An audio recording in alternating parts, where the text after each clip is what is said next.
Proverbe 12, verset 27. Le paresseux ne rôtit pas son gibier, mais le précieux trésor d'un homme, c'est l'activité.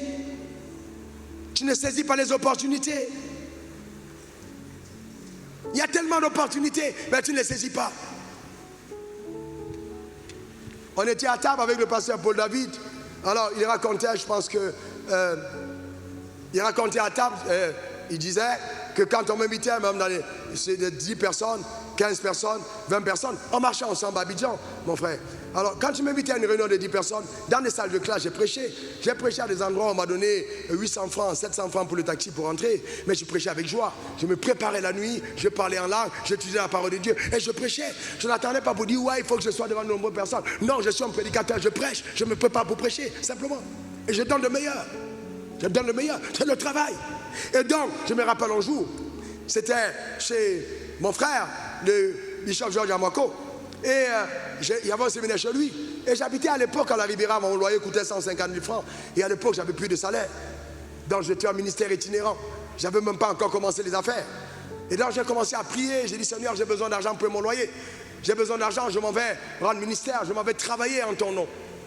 Là, tu as dit, l'ouvrier mérite son salaire, son salaire. Il m'a dit, écoute, ce que tu vas faire, j'envoie quelqu'un à la réunion pour te remettre de l'argent. J'étais couché à même le sol quand je priais. Il a dit, j'envoie quelqu'un te remettre de l'argent. Après la réunion, on a terminé la réunion. Il a dit pendant la réunion, on a terminé la réunion, personne n'est venu. Alors, j'ai parlé avec le bishop Georges encore à l'époque, il m'a donné une enveloppe qui était importante dans cette saison-là. J'ai dit merci, mais ça ne pouvait pas régler la question de mon loyer. Et j'étais là, dans la cour, il m'a dit, tu pars pas? J'ai dit non, j'attends quelqu'un. Il dit comment ça? J'ai dit j'attends quelqu'un. Il dit ok, je suis pressé, quand tu vas partir, demande au gardien de fermer. Et le gars qui m'accompagnait, on était dans la cour, j'attendais. Tout le monde est parti, il n'y avait plus personne dans l'église. Mais j'avais entendu Dieu dire j'envoie quelqu'un. Et j'attendais la personne. Après j'entends au portail, on ouvre le portail. Après la voiture gare, une dame descend, paniquée. J'ai dit c'est toi la personne que Dieu a envoyée vers moi? Elle dit oui. Elle dit oui. Elle dit oui. Elle dit, mon cœur battait, j'avais peur de ne pas te trouver parce que j'étais au programme, mais je luttais avec ça. Et Dieu m'a dit de venir te voir. Et ce jour-là, elle m'a remis 2 millions. Écoutez, c'est pas tout. Elle a dit, quels sont tes programmes que tu organises? J'ai dit, elle dit, le prochain programme, c'était 2,5 millions. J'ai dit, elle dit, je paye ce programme. Donc cette provision a fait 4,5 millions à l'instant. Mais vous savez quoi? Ce n'était pas le hasard. Si je n'avais pas pris le temps de la préparation, Dieu ne m'aurait pas récompensé. Donc comprenez bien, arrêtez de penser que non, le pasteur doit me payer. Non, travaillez pour Dieu et non pour les hommes. Travaillez. Faites-le avec un engagement, une diligence réelle. Passionné de ce que vous faites, jusqu'aux entrailles. De façon que si vous tombez, quand Dieu regarde autour de vous, il n'y a pas encore votre remplaçant, il dit relevez-le. J'ai encore besoin de lui. J'ai besoin de son input. J'ai besoin de son implication. Soyez passionné de ce que vous faites. Travaillez.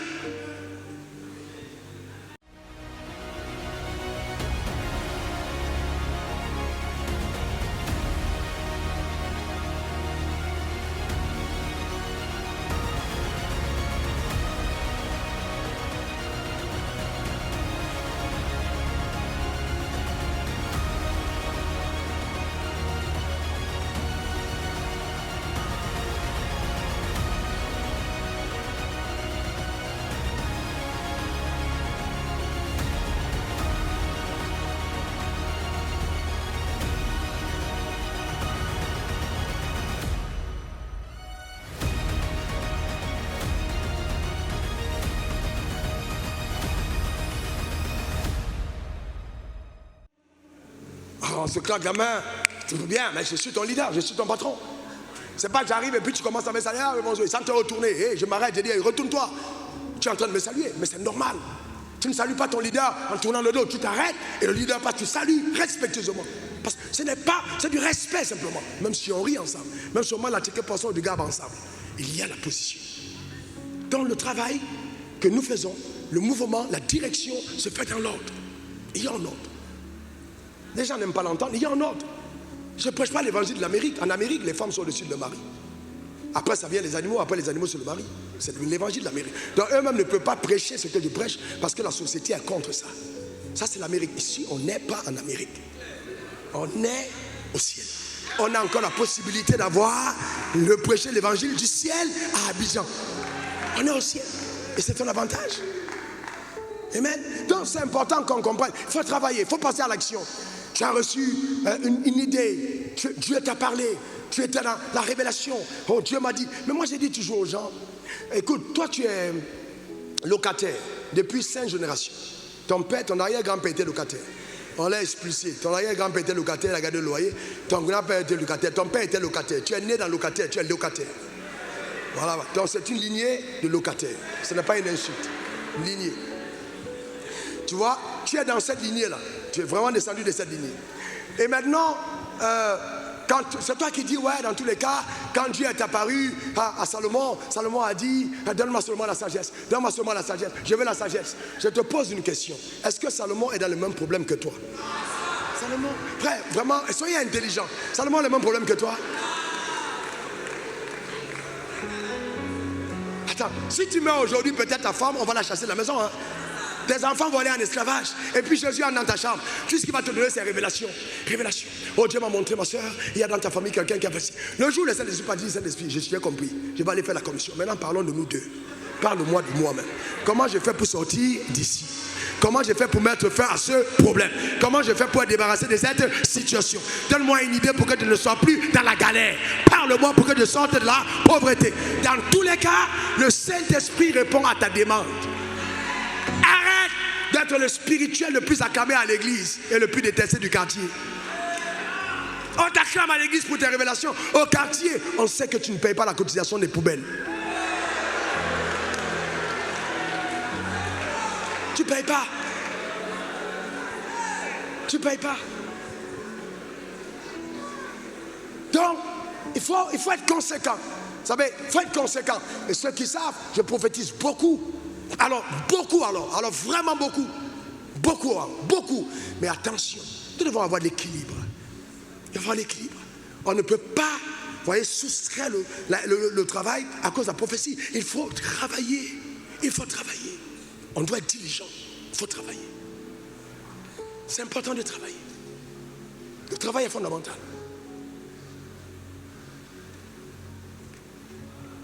Ton rêve, c'est d'épouser une femme qui a beaucoup d'argent. Et elle-même t'a dit, dans tous les cas, tu sais, on va se marier. J'ai vu, on était en train de voler comme des moineaux. Et puis tu t'es posé, je me suis posé à côté. Le Seigneur m'a révélé. Si c'est elle qui te dit ça, elle est en chaleur. Je te dis la vérité. Quand tu vas entrer dans ce mariage, tu vas voir ce que je te parle. Aucune femme ne donne son argent à l'homme longtemps et puis elle est contente. Parce que ce n'est pas sa responsabilité. À un certain moment, elle va s'énerver. Elle ne va pas te respecter. Donc il faut que tu comprennes que tu n'es pas un gigolo. Tu n'es pas un gigolo, tu dois travailler. Il faut travailler. Le travail. Le Saint-Esprit, c'est le travail. Donne-moi ton meilleur amen. Eh bien oui. C'est quoi cette génération? Oh oui, je vois Dieu m'a montré. Tu vas épouser un homme extrêmement riche. Amen. Mais tu penses qu'un homme riche épouse une femme pauvre? Un homme riche est intelligent. Et il sait que s'il épouse une mangivore, sa richesse va être dévorée. Les hommes riches réfléchissent. Avant d'épouser une femme, il dit qui est sa mère, qui est son oncle, qui est sa tante, qui sont ses frères. Au-delà de la femme, quel est le périmètre, quel est l'environnement, combien cette famille peut vous coûter par mois, quelles sont les précautions, est-ce que je peux marcher dans cette famille? C'est important de poser de bonnes questions.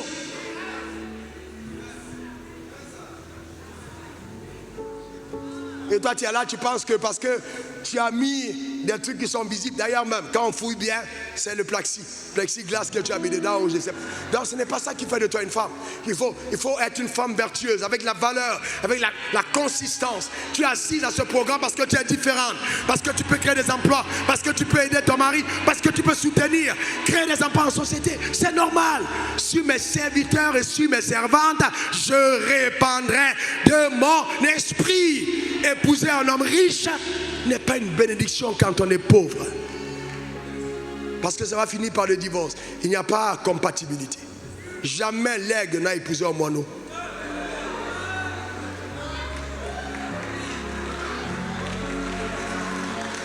Il faut avoir quelque chose à apporter. Il faut avoir quelque chose à donner. Les relations les plus stables et les plus durables sont celles qui sont complémentaires. Les amitiés, vous voyez, quelqu'un, tu appelles, ne décroche pas, c'est parce que tu es toujours en train de demander l'argent. Quelqu'un qui apporte une solution, décroche toujours quand il appelle. Beaucoup, vous avez mis un mot de discret parce que vous fuyez les gens qui vous demandent l'argent. Vous êtes en mot discret. On envoie des messages indiscrets. Il dit, tu es indiscret. Tu lis, c'est comme si tu n'as pas lu. Tu sais que on est en train de t'harceler. Je sais qu'on t'harcèle. Je sais. Tu vois, non? Donc, tu vois, dis à ton voisin, le travail est important. Encore, le travail est important. C'est très important. C'est très, très important. Parce que le contraire du travail, c'est la paresse. La paresse, je n'aurai pas le temps de parler. Mais non, il faut que je touche ça. Vous savez que la paresse est un ennemi redoutable de la richesse. Une personne paresseuse ne va jamais devenir riche. Jamais. Et la personne qui combattra la personne paresseuse s'appelle Dieu. Dieu a établi des normes selon lesquelles le paresseux n'a pas droit à la richesse. J'ai dit quoi? Dieu a établi des normes selon lesquelles le paresseux n'a pas droit à la richesse. Impossible. Proverbe 10, verset 4. Celui qui agit d'une main lâche s'appauvrit. Mais la main des diligents enrichit. Donc, si ta main est lâche, la main lâche, c'est une main qui ne travaille pas. Proverbe 6, verset 10 à 11. La paresse est un braqueur des richesses. Il faut nommer ça. Notez, la paresse est un braqueur des richesses. Un peu de sommeil, un peu d'assoupissement, un peu de croiser les mains pour dormir. Et la pauvreté te surprendra comme un rôdeur. Et la disette comme un homme en armes. Voyez-vous? Comme un homme en armes. Donc si tu ne fais pas attention, waouh! Il faut faire attention. C'est dangereux la paresse. La paresse va t'empêcher de saisir les opportunités. Tu es paresseux. Proverbe 12, verset 27. Le paresseux ne rôtit pas son gibier. Mais le précieux trésor d'un homme, c'est l'activité. Tu ne saisis pas les opportunités. Il y a tellement d'opportunités, mais tu ne les saisis pas. On était à table avec le pasteur Paul David. Alors, il racontait, je pense que... il racontait à table, il disait que quand on m'invitait, même dans les 10 personnes, 15 personnes, 20 personnes, on marchait ensemble à Abidjan, mon frère. Alors, quand tu m'invitais à une réunion de 10 personnes, dans des salles de classe, j'ai prêché. J'ai prêché à des endroits où on m'a donné 800 francs, 700 francs pour le taxi pour entrer. Mais je prêchais avec joie. Je me préparais la nuit, je parlais en langue, j'étudiais la parole de Dieu et je prêchais. Je n'attendais pas pour dire, ouais, il faut que je sois devant de nombreuses personnes. Non, je suis un prédicateur, je prêche, je me prépare pour prêcher, simplement. Et je donne le meilleur. Je donne le meilleur, c'est le travail. Et donc, je me rappelle un jour, c'était chez mon frère, le bishop Georges Amako. Et il y avait un séminaire chez lui. Et j'habitais à l'époque à la Riviera, mon loyer coûtait 150 000 francs. Et à l'époque, j'avais plus de salaire. Donc j'étais un ministère itinérant. Je n'avais même pas encore commencé les affaires. Et donc j'ai commencé à prier. J'ai dit, Seigneur, j'ai besoin d'argent pour mon loyer. J'ai besoin d'argent, je m'en vais rendre ministère, je m'en vais travailler en ton nom. Là, tu as dit, l'ouvrier mérite son salaire, son salaire. Il m'a dit, écoute, ce que tu vas faire, j'envoie quelqu'un à la réunion pour te remettre de l'argent. J'étais couché à même le sol quand je priais. Il a dit, j'envoie quelqu'un te remettre de l'argent. Après la réunion, on a terminé la réunion. Il a dit pendant la réunion, on a terminé la réunion, personne n'est venu. Alors, j'ai parlé avec le bishop Georges Amako à l'époque, il m'a donné une enveloppe qui était importante dans cette saison-là. J'ai dit merci, mais ça ne pouvait pas régler la question de mon loyer. Et j'étais là, dans la cour, il m'a dit, tu ne pars pas? J'ai dit non, j'attends quelqu'un. Il dit comment ça? J'ai dit j'attends quelqu'un. Il dit ok, je suis pressé, quand tu vas partir, demande au gardien de fermer. Et le gars qui m'accompagnait, on était dans la cour, j'attendais. Tout le monde est parti, il n'y avait plus personne dans l'église. Mais j'avais entendu Dieu dire j'envoie quelqu'un. Et j'attendais la personne. Après j'entends au portail, on ouvre le portail. Après la voiture gare, une dame descend, paniquée. J'ai dit c'est toi la personne que Dieu a envoyée vers moi? Elle dit oui. Elle dit oui. Elle dit oui. Elle dit, mon cœur battait, j'avais peur de ne pas te trouver parce que j'étais au programme, mais je luttais avec ça. Et Dieu m'a dit de venir te voir. Et ce jour-là, elle m'a remis 2 millions. Écoutez, c'est pas tout. Elle a dit, quels sont tes programmes que tu organises? Elle dit, le prochain programme, c'était 2,5 millions. Elle dit, je paye ce programme. Donc cette provision a fait 4,5 millions à l'instant. Mais vous savez quoi? Ce n'était pas le hasard. Si je n'avais pas pris le temps de la préparation, Dieu ne m'aurait pas récompensé. Donc comprenez bien, arrêtez de penser que non, le pasteur doit me payer. Non, travaillez pour Dieu et non pour les hommes. Travaillez. Faites-le avec un engagement, une diligence réelle. Passionnez de ce que vous faites, jusqu'aux entrailles. De façon que si vous tombez, quand Dieu regarde autour de vous, il n'y a pas encore votre remplaçant, il dit relevez-le. J'ai encore besoin de lui. J'ai besoin de son input. J'ai besoin de son implication. Soyez passionnés de ce que vous faites. Travaillez. Et après cette loi, travaillez avec un esprit d'excellence, la loi de l'excellence. Ne soyez pas paresseux, soyez excellents. Ne faites pas comme on a fait au village. On n'est plus au village. Ne soyez pas complexés par les films des Blancs et des Américains et des Occidentaux. Ne soyez pas complexés. Tu es dans ton bureau, on dit il y a deux personnes qui attendent, on dit et l'autre c'est un blanc. Et puis on dit l'autre c'est un noir. Toi, ton réflexe premier c'est de faire entrer le blanc. Tu es pauvre. Tu n'as rien compris. Je n'ai rien contre les blancs. Mais je vais te dire une chose. La préférence est d'abord identitaire. Tu ne peux pas avoir ton propre frère. Et puis on te dit, tu dis non, je prends d'abord l'étranger. Qui est venu après l'autre? Quand vous allez prendre le pouvoir, quand tu prendras le pouvoir, quand tu vas diriger ce pays, il faut qu'à l'aéroport, il y ait un rang spécial. Pour ceux qui ont le passeport ivoirien, qu'ils soient traités dignement quand ils arrivent à l'aéroport. Et que les blancs soient en rang pour venir prendre ce que nous avons. Parce que nous sommes riches. On a le pétrole, on a l'or, on a le cacao, on a le café, on a l'EVA, on a Raoul Wafo, on a son éminence, on a Bishop Maxando. On a tellement de choses en Côte d'Ivoire qu'on n'est pas pauvre. Oh, ta manière de dire amen m'embête. Donne-moi encore ton meilleur amen, dis amen. Quand vous allez vous rendre compte qu'un endroit va être en déclin, le prophétique s'arrête. Quand dans une nation, la foi prophétique diminue et que les hommes de Dieu sombrent, la nation est dans son déclin. Mais quand l'évangile monte et que les hommes de Dieu se lèvent, le pays va monter. L'un des signes que la Côte d'Ivoire va monter, regardez les hommes de Dieu.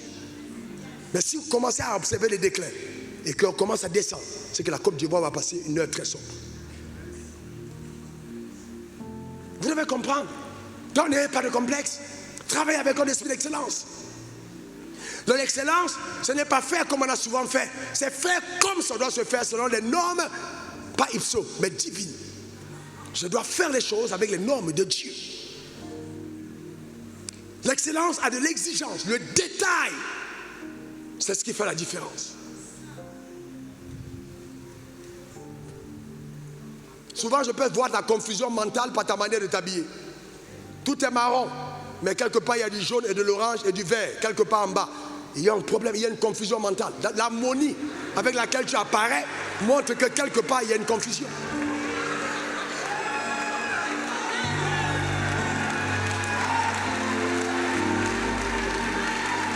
Vous savez, non, ça fait rire, mais je vais vous dire quelque chose. Vous savez, la Bible est profonde. La Bible dit que Salomon, dans toute sa gloire, n'a pas été vêtu comme l'un d'eux. Ça veut dire que quand la gloire descend, l'un des signes apparents de la gloire, ce sont tes vêtements, ta manière d'apparaître. Vous savez, c'est vrai que l'habit ne fait pas le moine, mais jamais on a reconnu un moine sans ses habits. C'est l'habit qui fait reconnaître le moine. C'est clair et net que si la royauté est en toi, ta manière d'apparaître décrit tout de suite que tu es un roi. Et même dans les transactions d'affaires, je vous dis la vérité. Votre manière de paraître devant les gens, votre excellence va déterminer et exciter la confiance. La manière d'être excellent. Il y a un protocole royal. Il y a un protocole royal. Il y a un protocole royal. Il y a des jours où je suis pasteur, il y a des jours où je suis le roi. En tant que pasteur, il n'y a pas de problème. Mais il y a des domaines dans les sphères dans lesquels, quand j'arrive, ce n'est plus la même chose. J'ai changé de posture. D'abord, devant moi, tu vois les personnes qui avancent. Les personnes qui sont derrière, tu sens que quelqu'un arrive. Donc, tout de suite, tu sais que la personne qui vient, mais c'est qui la personne? Tout de suite, il y a quelque chose qui... Quand tu regardes, tu dis, mais c'est qui cet homme? Tu as envie de te rapprocher. Parce que tu crées un magnétisme de par ton apparence qui donne envie aux personnes qui te côtoient de t'aimer. De façon que si quelqu'un te déteste, c'est ton signe qu'il est possédé. Ah oui? Donc, il faut l'excellence. L'excellence. Fais pas un programme après. Cring. Parce qu'on a dit oui, ça va coûter cher. On ne va pas coûter, ça va coûter cher. Ça va coûter cher par rapport à quoi? L'œuvre de Dieu ne coûte jamais cher. Rien que les équipements payent 18 millions pour ces équipements. 18 millions. On a les équipements à l'église. J'ai dit on ne déplace aucun équipement. On prend tous les équipements. On a pris 18 millions d'équipements pour le faire. Et j'ai dit à mes gars, il y a 2 semaines, on a fait une réunion, j'ai dit j'ai 300 millions sur la table. Je veux que vous montez une équipe, une boîte de sonos. Et que la boîte de sonos serve à l'église, serve à la vision et serve au corps de Christ. J'ai dit c'est sur la table. Montez le projet, l'argent est disponible. On n'a pas besoin d'aller à la banque. Je suis déjà là, je suis là-bas. Ah oui. Quand vous savez, écoutez-moi bien, quand on a passé 40 ans, d'ailleurs quand tu as dépassé 33 ans, commence à dire que tu es béni. Parce que Jésus est mort à 33 ans. C'est vrai pourquoi on meurt à 70. Mais si nous croyons que Jésus revient, oh Jésus revient bientôt, Jésus, apprêtez-vous, Jésus revient bientôt. Et tu luttes sur l'argent. Si c'était vrai que tu crois que Jésus revient bientôt, tu n'allais pas lutter pour l'argent. Tu n'allais pas prendre l'argent déjà et t'asseoir dessus et commencer à lutter. C'est que tu ne crois pas que Jésus revient. Moi je crois qu'il revient. Je crois qu'il revient. Donc frère et sœurs, je crois qu'il revient. J'ai vu les gens enterrer des personnes. Je suis allé dernièrement dans la chambre de ma cousine. On attendait en tant que chef de famille, je suis arrivé. J'ai dit bon, ouvrez la porte. On a ouvert la porte, on est entré avec ses frères. J'ai dit bon, on va voir, on va aller, prenez ce qu'il y a, les sommes liquides, parce que la famille était en train de se déchirer pour ça. On a trouvé 31 millions et poussière dans sa chambre. 31 millions de francs. Et donc, j'ai dit bon, on met ça sous scellé, on remet à telle personne. Et donc, toutes les dépenses qu'on va faire, vous brisez d'abord dedans, mais assurez-vous à contacter tous ses amis et toutes les associations pour voir si ça ne doit pas à quelqu'un. Voyez, dans toutes les banques. Et on m'a dit, il y a une banque, on a trouvé 41 millions. Bon, elle n'était pas pauvre non plus, mais elle vivait comme une pauvre. Elle vivait comme une pauvre. Vous savez, l'argent est ton instrument. L'argent est ton instrument. Comment tu peux te contenter de dire, je suis riche, je suis riche, je suis riche. Mais qu'est-ce que tu fais? Quelle est ta productivité? Quel est ton apport? Mais attends, dis-moi, tu participes à quoi avec ton argent? Ton argent, c'est à quoi?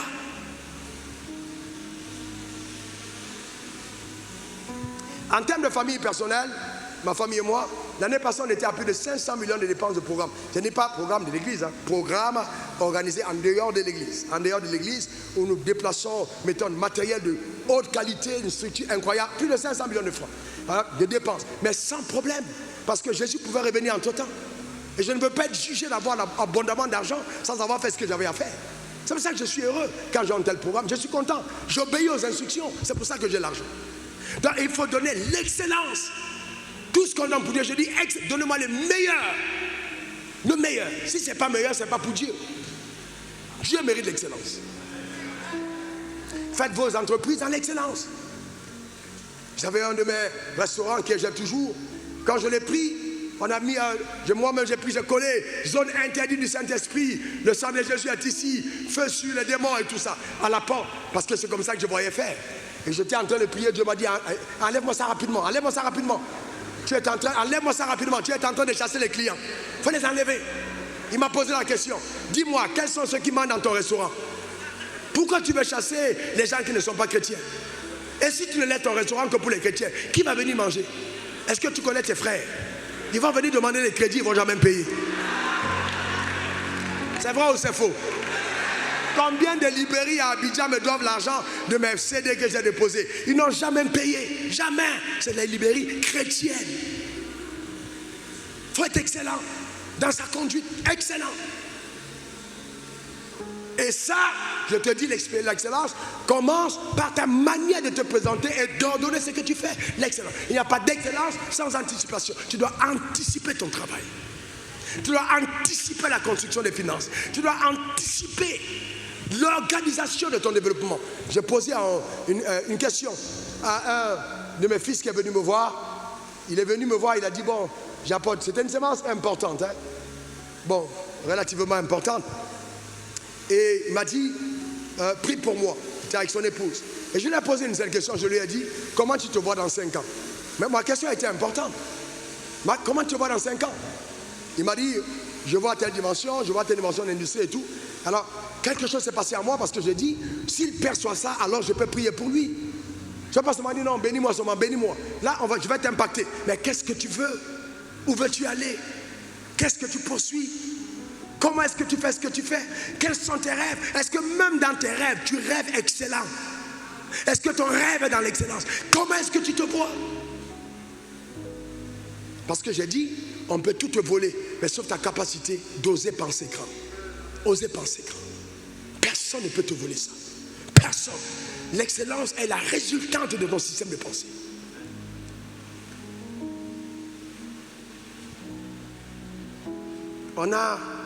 Abidjan est devenu, quand on luttait au départ à Chevêque, dans cette ville, dans un certain couloir, vous savez, les batailles et les combats qu'on a rencontrés, c'était des précurseurs qui avaient fait un évangile incroyable, mais qui n'avaient pas la révélation que Dieu nous accorde.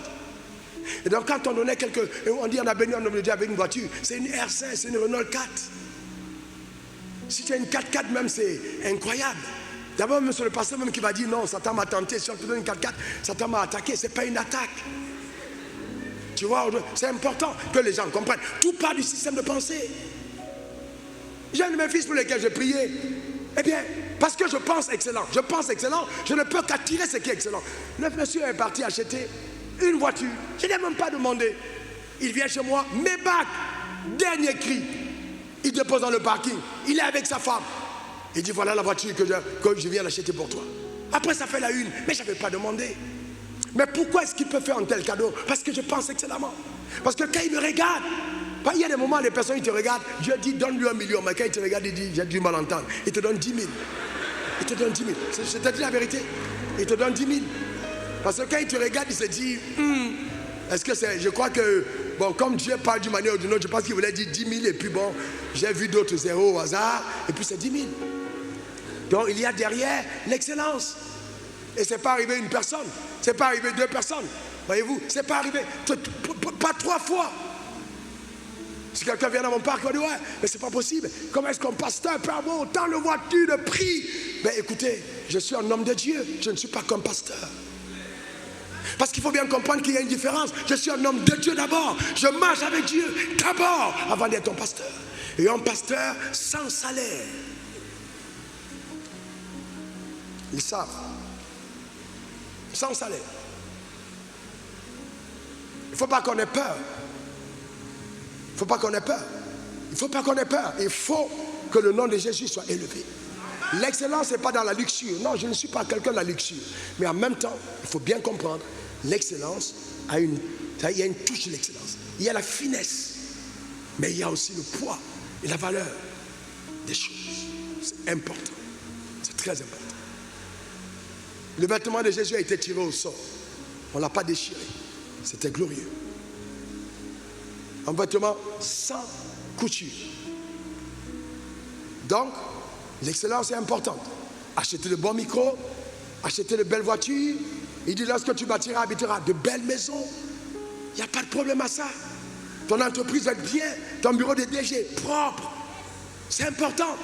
Là où tu réfléchis, à l'aise, tu ne peux pas être en train de rêver dans ton futur et puis tu entends ce n'est pas le drone, c'est les moustiques. Les moustiques de ta chambre font plus de bruit que le drone. Donc tu vois, comment tu vas réfléchir dans un environnement pareil? Il faut être excellent. Ta manière de dire amen m'embête. Que Dieu te sorte de cette saison de la vie et te propulse à un autre palier. Ta manière de dire amen m'embête. Donne-moi ton meilleur amen. Et je voudrais abréger, parce que j'ai dit je donnerai la suite après, dans le mercredi. Je vais sauter la loi de la discipline. Je vais sauter bien d'autres lois. Je parlerai en dernier de la loi de la patience, parce que derrière ça, il y a une parole prophétique que je relâche et je vais prier pour toi. La loi de la patience. Jamais tu n'atteindras les objectifs divins si tu es impatient. Jamais tu n'atteindras les objectifs divins si tu es impatient. La richesse se construit avec l'aide de la patience. Savoir attendre. Et la gestion des saisons, c'est très important. La patience. La patience, voyez-vous, il faut être patient. Dieu dit, il suffit de rester planté près du courant d'eau. Il suffit de rester planté, de rester attaché à Dieu. Tu porteras le fruit en ta saison. Et je suis venu te dire de la part de Dieu, cette nuit à 3h25, Dieu m'a dit de te dire, je l'ai noté, ta saison est arrivée. Oh, ta manière de dire amen m'embête. J'ai dit, ta saison est arrivée. Tu portes le fruit en ta saison. Donne-moi ton meilleur amen. Ah oui, il y a des pères et il y a des fils. Et nous sommes dans une saison où les fils vont honorer le nom des pères. Oh, ta manière de dire amen m'embête. Tu iras plus loin que tes pères. Dis encore amen. Et Dieu te donne un nom plus grand que ce qu'on a eu. Est-ce que vous savez que Dieu a donné à Jésus un nom plus grand que le nom de Dieu? C'est-à-dire que quand tu cites Jésus et tu cites Dieu en enfer, les démons n'ont pas peur du nom de Dieu, mais ils ont peur du nom de Jésus. C'était le nom le plus excellent, a été porté par le Fils. Que Dieu fasse de toi ce fils-là. Amen, dans cette saison, qui va révéler de par tes entreprises, de par tout ce que tu inities, la grandeur de Dieu. Va plus loin qu'on est allé, en accord avec les anciens ici présents. Je bénis ta vie de cette grâce. Va plus loin, porte des fruits. Ton heure est arrivée au nom suprême de Jésus. Personne ne pourra t'arrêter.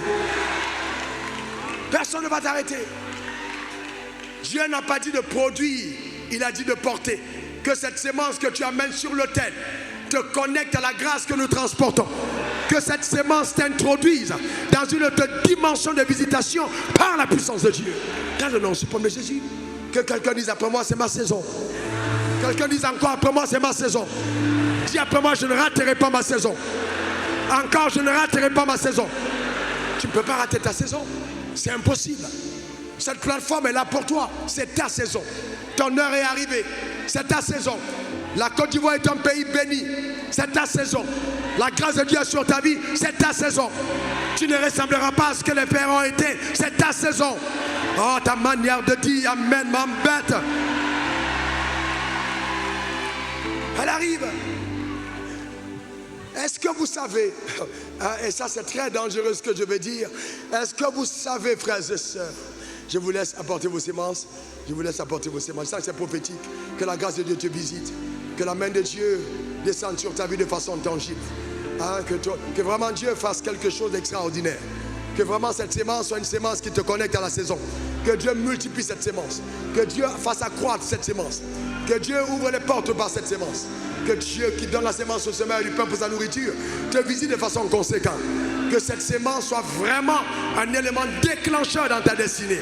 Que la sagesse te soit communiquée de par cette sémence. Au nom suprême de Jésus. Qu'elle fasse taire les autels de famille. Qu'elle fasse taire les limitations qui avaient été prononcées dans les générations. C'est un nouveau départ. C'est un nouvel envol. Ton église est bénie à cause de toi. Ta maison est bénie à cause de toi. Ton quartier est béni à cause de toi. Ta famille est bénie à cause de toi. C'est vraiment ta saison. C'est vraiment ta saison. Tu ne vas pas la rater. Tu ne la rates pas. Tu ne peux pas la rater. Impossible. Tu ne la rates pas. La main de Dieu est sur toi. Elle est avec toi. Tu ne rates pas cette saison.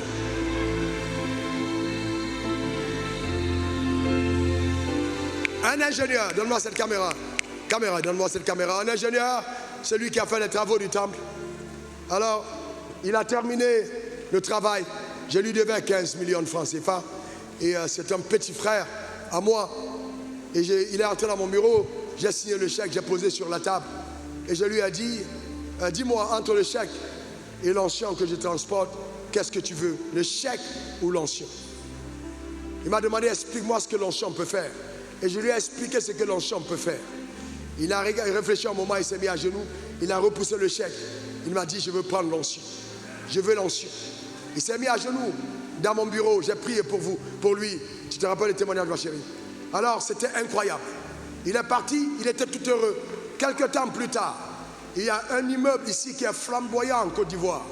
Le marché lui a été donné pour cet immeuble d'un montant de plus de 30 milliards de francs CFA de marché. Vous comprenez? Au lieu de payer, de lui donner 15 millions, c'est lui qui a fait une sémence qui a dépassé les 15 millions que j'avais à donner. Parce qu'il m'a dit, pasteur, l'enseignement que j'ai reçu de toi a propulsé ma vie en autre palier. Je déclare sur ce même sol la Côte d'Ivoire. Je parle sur la terre où tu te tiens. Que ce que la terre te doit accorder au nom suprême de Jésus. Ah oui, ah oui, ah oui. Tu ne peux pas rater ta saison. Tu ne rateras pas sa saison. Tu ne la rateras pas du tout. Tu ne rateras pas. Cette parole annonce quelque chose de nouveau. Amen. Et assieds-toi un moment, assieds-toi un moment. Je vais te dire quelque chose. Assieds-toi un moment. Si tu perds, c'est toi. Alors sur ça, c'est important. J'attends que je vous laisse terminer vos offrandes. Je n'ai pas envie que tu rates. Cette phase, elle est vraiment importante. Amen. Quand tu viens dans le panier, devant le panier, sache qu'il y a quelque chose qui se passe. Il y a quelque chose de puissant, d'important, d'extraordinaire.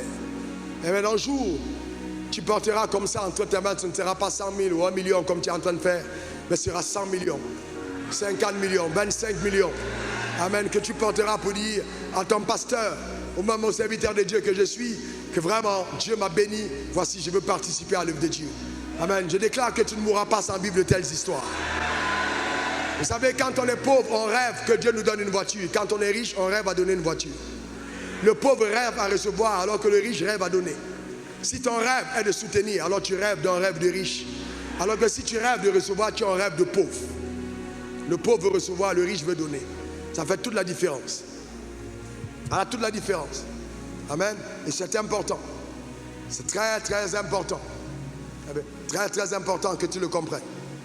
Alors, je voulais te dire, pour clore ces moments, que la voix prophétique peut déclencher un mouvement surnaturel.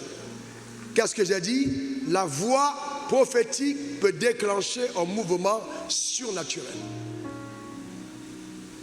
Il faut que j'ai cru en quelque chose.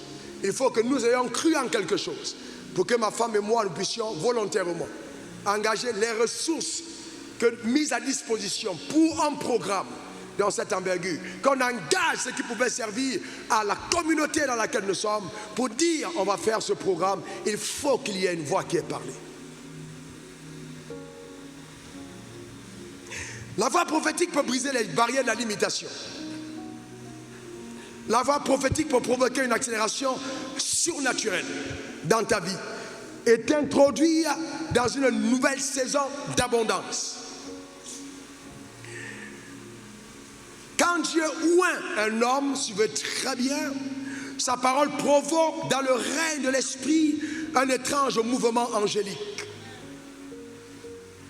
Quand Dieu oint un homme, sa parole déclenche dans le règne angélique, dans le règne surnaturel, un étrange mouvement angélique.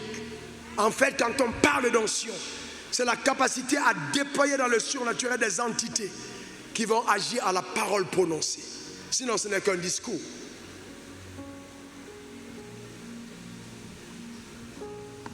Deux Rois 7, verset 1, Élisée dit, écoutez la parole de l'Éternel. Ainsi parle l'Éternel. Demain, à cette heure, on aura une mesure de fleurs de farine pour... 2 Rois 7, verset 1. Je veux que tout le monde voit ce texte. Élisée dit, écoutez la parole de l'Éternel. Ainsi parle l'Éternel. Demain, à cette heure, on aura une mesure de fleurs de farine pour un cycle et 2 mesures d'orge pour un cycle à la porte de Samarie. Continue. L'officier sur la main duquel s'appuyait le roi répondit à l'homme de Dieu. Quand l'Éternel ferait des fenêtres au ciel, pareille chose arriverait-elle? Et Élisée lui dit, tu le verras de tes yeux et tu n'en mangeras pas. Ne sois pas de ceux qui se moquent quand on prophétise. Ne sois pas de ceux qui doutent ou de ceux qui questionnent, qui remettent en cause la parole prophétique relâchée. Surtout quand Dieu vous a donné justement la capacité d'avoir des évidences de ce que cette parole est capable de produire. Verset 16, et après on va à 18 à 20. Verset 16, regardons. Le peuple est sorti et pilla le camp des Syriens. Voyez-vous? Et la Bible dit, et l'on eut une mesure de farine pour un cycle et 2 mesures d'orge pour un cycle, selon la parole de l'Éternel. 18 à 20. L'homme de Dieu avait dit alors au roi, on aura 2 mesures d'orge pour un cycle et une mesure de fleurs de farine pour un cycle. Demain, à cette heure, à la porte de la Samarie. L'officier avait répondu à l'homme de Dieu, quand l'Éternel ferait des fenêtres au ciel, pareille chose arriverait-elle? Et Élisée lui avait dit, tu le verras de tes yeux et tu n'en mangeras point. C'est en effet ce qui lui arriva. Il fut écrasé à la porte par le peuple et il mourut. Voyez, quand il y a un mouvement prophétique, il y a 2 choses qui peuvent se produire. Les personnes animées d'un esprit de sorcellerie, les personnes qui sont là pour outrager la grâce, les personnes qui sont là pour comme se moquer de ce que Dieu est en train de faire, ces personnes, cette parole peut se retourner violemment contre elles. Et les personnes qui disent, ok, je crois en ce que Dieu a dit, je saisis la parole et cela s'accomplira dans ma vie. Et donc, quand tu saisis la parole, quelque chose effectivement arrive dans ta vie. Eh bien, je peux vous donner témoignage après témoignage après témoignage après témoignage de ce que Dieu a fait par la parole prophétique. J'ai noté quelques témoignages. Un jeune homme un jour descend de l'église. Il arrive à l'église pour la première fois, il descend. Et je vois qu'il a été enivré par la parole dans ses yeux, je vois la foi. Et je vois qu'il était tout craintif. Il avait été en contact avec une grâce, l'onction l'avait visité. Et il me dit tout craintif, pasteur, je veux te voir. Et donc, ce frère, il dit, je veux te voir. Il dit, Dieu m'a mis à cœur de te donner 3 millions de francs CFA. Écoute, j'ai pris pour lui, et j'ai pris pour lui. Après, il m'appelle, il me dit qu'il veut me voir le lundi. Et le lundi, vraiment poussé par l'esprit, je le reçois chez moi pour raccourcir le témoignage à moins, alors j'ai dit à moins de 3 ans, ce jeune homme a eu accès à 8 chefs d'État. Je pense qu'il est au 9e chef d'État. Accès. Et je dis vraiment, ce que Dieu est en train de faire dans la vie de ce jeune homme, c'est juste remarquable. Donc, pour les travaux de l'église, quand on est en train de lancer, il a dit, écoute, moi, Dieu m'a mis à cœur et je veux vraiment pas que quelqu'un le sache. Moi, ma contribution pour ce temps sera au moins 2 milliards. Il dit au moins, mais je m'engage d'abord avec 1 milliard, le 2 milliards viendra. Mais je ne veux pas que quelqu'un sache que c'est moi qui ai donné. Jamais, quand il vient à l'église, il n'est au premier rangé. Il peut être là et bousculé par toi, et puis il te demande pardon, il vient s'asseoir. Pourquoi? Parce qu'il sait ce qu'il vaut. Voilà le genre de personnes que Dieu est en train de lever. Pas des personnes vaniteuses, mais des personnes qui ont compris la raison pour laquelle la parole prophétique leur a été adressée. Dieu est puissant, Dieu est extraordinaire. Un autre frère, que j'appelle petit frère, il y a une accélération terrible dans le domaine où il est. Il est un domaine des mines avec moi. Alors, terrible accélération. Terrible accélération. Il ne dormait pas pendant à peu près une semaine, m'a-t-il dit. Il est venu une nuit, le samedi soir, pendant que je me préparais, il m'a appelé. J'ai dit, viens, je suis à la maison. Vers 20h, on est allé dans ma pergola, on s'est assis au bord de la piscine et on discutait. Il m'a dit, écoute, je suis venu te voir, j'arrive pas à dormir. Il y a quelque chose qui me tracasse. Tu as un projet que tu mènes, j'ai dit toi aussi. Tu sais très bien le projet que je suis en train de poursuivre de cœur. Il dit, ok, pour ce projet-là, par rapport à ce qu'on est en train de mener, mon engagement pour le projet, c'est 2 milliards.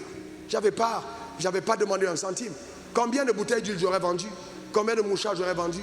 Comment est-ce possible pour avoir de tels engagements? Il est important de comprendre qu'une telle personne ne se lance pas dans un niveau d'engagement tant que l'onction ne l'a pas visité au préalable. Cette grâce est ici ce matin, cet après-midi. Ta manière de dire Amen m'embête. Cette grâce est ici cet après-midi, demande ton meilleur Amen. C'est important, Dieu est puissant. Dieu veut t'amener très loin. Dieu va t'amener très loin. Dieu est puissant. Il est extraordinaire. Amen. Un jour, madame, sur mon balcon, j'habitais chez mon fils, Boca, où il habite aujourd'hui.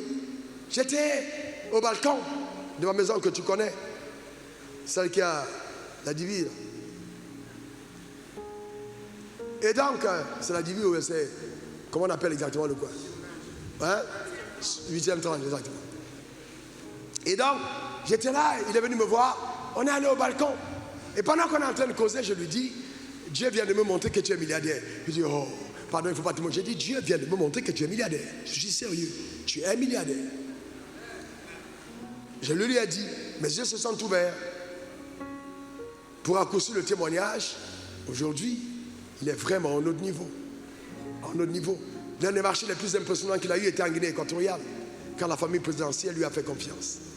Mais qu'est-ce qui s'est passé? La parole prophétique. Généralement sous le soleil. Et on néglige beaucoup ça. Et on laisse le soin aux mondains d'aller chez leur marabout, chez leur féticheur, prendre des talismans, prendre des fétiches. C'est la contrefaçon de ce que Dieu fait. Dieu a loin des hommes capables de faciliter ton parcours, capables de te permettre d'aller plus vite que de coutume et d'entrer dans des dimensions qui n'étaient pas réservées naturellement. Parce que la vie est d'abord surnaturelle. Et c'est pourquoi je vais prier pour toi. La parole prophétique a une capacité d'amener dans ta vie les choses que Dieu a réservées. La parole prophétique. Un autre jour, un jeune homme, à l'église, salarié d'à peu près 400 000, 450 000, si mes souvenirs sont exacts. Je prêche comme je prêche. Et j'ai dit, il y a quelqu'un ici à qui Dieu offre une entreprise sans payer un centime. Il s'est jeté devant l'autel avec une sémence, comme tu viens de faire tout à l'heure. Il a dit, la parole était pour moi. Pour raccourcir le témoignage, la crise est arrivée. On lui a donné une entreprise à taux zéro. Il n'a même pas payé un centime. Et l'entreprise est représentée aujourd'hui dans 5 pays. Qu'est-ce que Dieu ne peut pas faire? Un autre jour, le témoignage revient. Un autre jour, et ça c'est un des témoignages les plus effroyables que j'ai vu dans son faire. Un jeune est à l'église. Pas un jeune, pas pratiquement notre âge à cette époque-là. Il avait notre âge à nous. Et donc, je prophétise de la même manière. Je dis, tu auras accès au marché auquel tu n'as pas soumissionné. Et il a dit Amen parmi tous ceux qui disaient Amen. Le lundi, c'est l'Union européenne l'appelle. Vous êtes monsieur Antel? Oui. Votre entreprise, c'est elle? Oui. Vous avez solutionné pourtant, on vous a payé. Il dit non, je n'ai pas solutionné. C'est moi, mais je n'ai pas postulé. Et il raccroche. L'entreprise, on rappelle l'Union européenne la deuxième fois. Il dit non, non, non, je n'ai pas, c'est pas moi, le marché doit avoir erreur. La troisième fois, il se rappelle la parole prophétique. Il s'en va à l'Union européenne. C'était un marché de 830 millions de francs. C'est pas si mes souvenirs sont exacts. C'était dans cette zone. Donc, la signature était sa signature. Le cachet était le cachet de l'entreprise. Tout, l'entête était son entête. L'écriture était son écriture. Sauf qu'il n'a pas écrit. Il n'a pas signé. Il n'a pas cacheté. Dites-moi qui l'a fait. Non, dites-moi qui l'a fait. Je vois Dieu multiplier. Oh, ta manière de dire Amen m'embête. Je vois Dieu multiplier de telles choses dans ta vie au nom suprême de Jésus. Je crois au surnaturel. Dis après moi, je crois au surnaturel. Je lève ma main vers le ciel, c'est moi qui dis, je déclare sur ta vie l'accès à une dimension de gloire au-delà de ce que ton imagination a conçu au nom suprême de Jésus. J'établis sur ta vie qu'elle bascule à un autre palier. C'est terminé la saison d'endettement.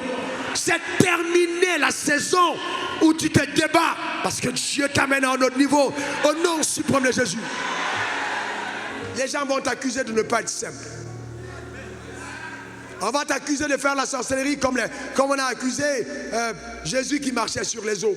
Tes résultats vont être tellement épatants que ton niveau des amis vont réduire. Parce que les gens vont commencer à partir. Parce qu'ils vont dire, on prie le même Dieu. Mais comment est-ce qu'il fait pour sa part là? C'est pas clair. Un pasteur qui était ami à moi m'a demandé, dis-moi quel est ton secret. Je ne sais pas s'il pensait que je vendais la drogue ou s'il pensait que je faisais quel Big Mac. Je lui ai expliqué mes secrets. On a failli se bagarrer au carrefour vers le marché Cocovico. Il s'est énervé. Il a commencé à vouloir monter les muscles. Mais vous savez, l'agneau peut être un lion. Je l'ai regardé, mais j'étais tellement choqué. J'ai dû me lever dans ma dimension de lion pour lui dire, écoute, même si tu vas aller au coup de poing, je vais répondre. Parce que je ne vais pas me laisser battre par quelqu'un qui refuse d'accepter la vérité. Il s'est calmé, mais c'était la fin de notre amitié. J'ai zappé son numéro. Plus jamais j'ai eu accès à lui. J'ai dit, un tel homme, il peut me tuer. Comment tu me demandes mon secret? Tu es homme de Dieu. Je te donne le secret divin. Tu cherches quoi d'autre? Tu cherches quoi d'autre? De telles personnes, ne les ayez pas pour amis. Quelqu'un qui veut t'amener dans autre chose, chasse-le, dénonce-le et fuis-le. Le Dieu que nous servons est encore capable de bénir. Un jour, j'étais avec mon frère. C'est mon frère. Vous savez, vous devez comprendre, il y a des grâces que vous portez. On était à San Pedro, nous parlions. Et je porte beaucoup de questions. Dans la croissance de l'église, dans le développement de ceci, dans les stratégies et tout. Il a une connaissance accélérée dans ce domaine que moi, je n'ai pas. Je n'ai pas.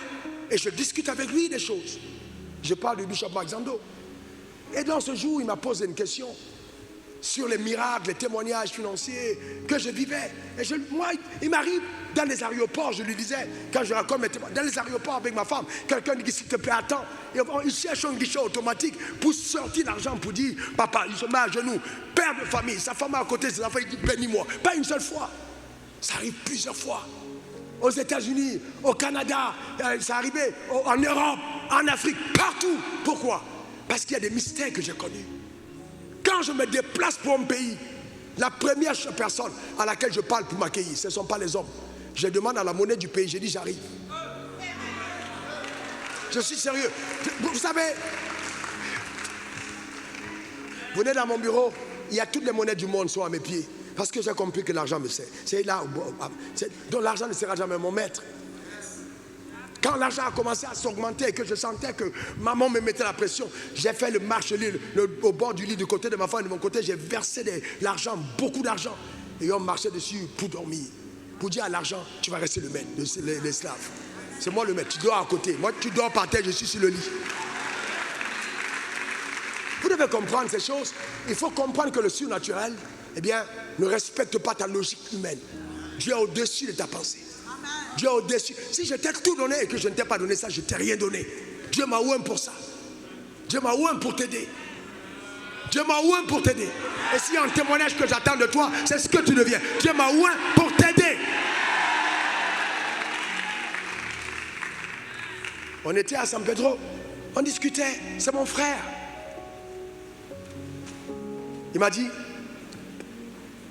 prie pour moi aussi. Et que je vive ce que tu vis. après qu'il ait prié pour moi. Vous savez, il faut être humble. Il faut être humble. J'ai pu aller chez son éminence et puis me mettre à genoux pour dire, prie pour moi, même devant le peuple. Ça ne change pas qui je suis. Vous savez, vous devez bannir les complexes. Il faut savoir qui vous êtes. Le fait qu'ils soient assis ou soient assis ne veut pas dire qu'ils sont mes petits. Ce n'est pas possible. C'est de l'humilité. Et le fait que tu prennes la parole devant les gens ne veut pas dire que tu maîtrises plus que tous. Souvent, si on te dit qu'ils t'écoutent, tu auras peur de parler.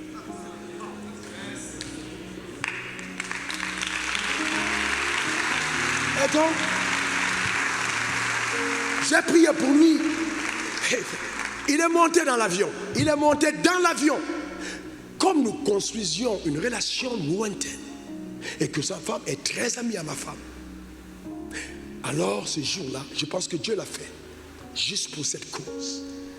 Pour que mon ami comprenne ce que je vis. Parce qu'il peut arriver des choses étranges où souvent on écoute des témoignages, on pense qu'on raconte. Comme il y a des gens qui mentent même sur la chair aujourd'hui sans problème. Ils mentent et puis devant ils disent des histoires, n'est-ce pas? Il sait qu'ils mentent. Il y a des menteurs, c'est vrai. Quelqu'un est venu dans l'avion. Je l'ai dit parce qu'il a déjà raconté plusieurs fois ça publiquement. Vous êtes pasteur? Oui. La personne lui a fait une offrande dans l'avion. C'est la première fois que ça lui est arrivé. On a prié le même jour. Et juste dans l'avion, le même jour, quelqu'un a dit, es-tu pasteur? Tiens cette offrande. Vous pensez que c'est le hasard? Jamais. Le hasard n'existe pas. N'existe pas. Vous comprenez? Et je vais te dire, après ce programme, je ne sais pas si le frère qui est venu me voir avec 1 million il y a une semaine avant ce programme est dans la salle. J'ai prié pour toi hier, parler en langue, ton esprit, mon esprit a été capté sur ta personne. Tu es venu me voir avec 1 million, tu as dit, c'est ce que Dieu t'avait mis à cœur pour le sommet. Et tu es venu me voir dans mon bureau avec cette enveloppe. Je ne sais pas si tu es encore là, si tu es dans la salle, viens ici devant et que quand tu vois, quand viens là devant. Non, ce frère, ou bien lève la main comme ça, je veux voir. C'est ce frère. Je t'ai demandé si allait te sommet, tu m'as dit oui. Mais bureau de la Dibi, ceux de la Dibi justement, tu es venu. Il n'est pas là. Donc, ok. Dieu est capable de choses extraordinaires. Dieu est capable de choses extraordinaires. Et je prie vraiment et je déclare, écoute-moi attentivement. Je n'ai pas besoin de crier pour le dire. Parce que vous savez, il y a une différence entre quelqu'un qui parle et quelqu'un qui dit. Alors, restez debout comme vous êtes. Laissez-moi prendre ce texte parce que je vais dire des choses. Il faut que tu comprennes la différence.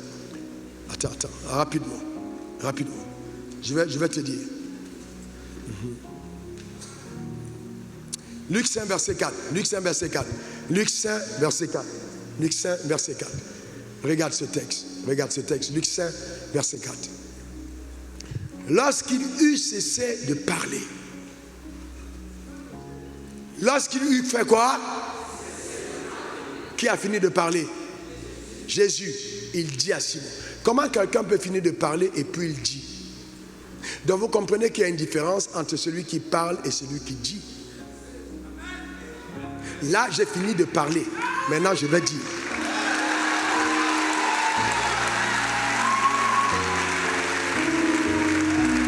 C'est une totale différence. C'est une totale différence. Je parle, j'apporte une instruction. Quand je dis, j'appelle le prophétique. Qu'est-ce qu'il a dit à Simon? Remettez le texte. Luc 4, Luc 5, 4. Avance en pleine mer et jetez vos filets. Il dit quoi? Avance et jetez. Comment est-ce possible? Comment il parle à un homme? Il dit avance. Et il dit à d'autres, et il dit jetez. Ça veut dire que ce qu'il a dit de Simon faisait de lui un leader. Ce que je vais te dire va amener les gens à te suivre. Ta manière de dire amen m'embête. Ce que je dis va amener les gens à te suivre. Dans ton entreprise, les gens vont te suivre. Dans tes œuvres, les gens vont te suivre. Dans tes affaires, les gens vont te suivre. Dans tes contrats, les gens vont te suivre. Dans les marchés, les gens vont te suivre. Parce que je dis maintenant, dans le nom suprême de Jésus, que tous les règnes coopèrent afin de faire de toi une personne comme Dieu le veut. Le règne minéral, les ressources de ce règne, l'or, diamant, bauxite, étain, que toutes les ressources du règne minéral se tournent vers toi, au nom suprême de Jésus. La véritable richesse. Je parle au règne végétal, les plantes, café, cacao, coton et richesse semblables du règne végétal. Je déclare dans le nom suprême de Jésus que ces richesses se tournent vers toi au nom suprême de Jésus. Les trésors des nations font une course, une envolée vers ta destinée, vers ta personne, par des connexions surnaturelles. Ta vie ne sera plus jamais la même. Ta manière de dire Amen m'embête.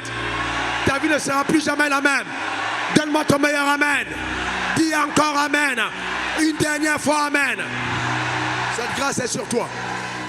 Là où tes pères ne sont pas allés, je déclare que tu y vas. Je dis sur ta vie que tu as la fierté de ta famille. Tu as la fierté de ton église. Tu as le soutien de ton pasteur. Parce que la parole est adressée au nom suprême de Jésus. À ta suite, marche des collaborateurs. À ta suite, marche une armée de personnes. Au nom suprême de Jésus. À cause de toi, les personnes entrent en activité. Tu emploies des personnes. Tu emploies des personnes. Tu emploies des personnes. Tu emploies des personnes. Ce qui a été volé dans ta famille t'est rendu par la puissance de Dieu au nom suprême de Jésus. Parce que tu as tenu ferme sous ce soleil aujourd'hui. Je déclare que tu ne vas plus transpirer abondamment pour accéder à ce que le ciel t'a réservé au nom suprême de Jésus. Que cela soit ton partage. Que cela soit ta portion. Que cela soit ton héritage. Que Dieu te fasse basculer à un autre niveau de splendeur et de gloire. Aujourd'hui à jamais. Dans le nom suprême de Jésus. Donne-moi 3 beaux Amen.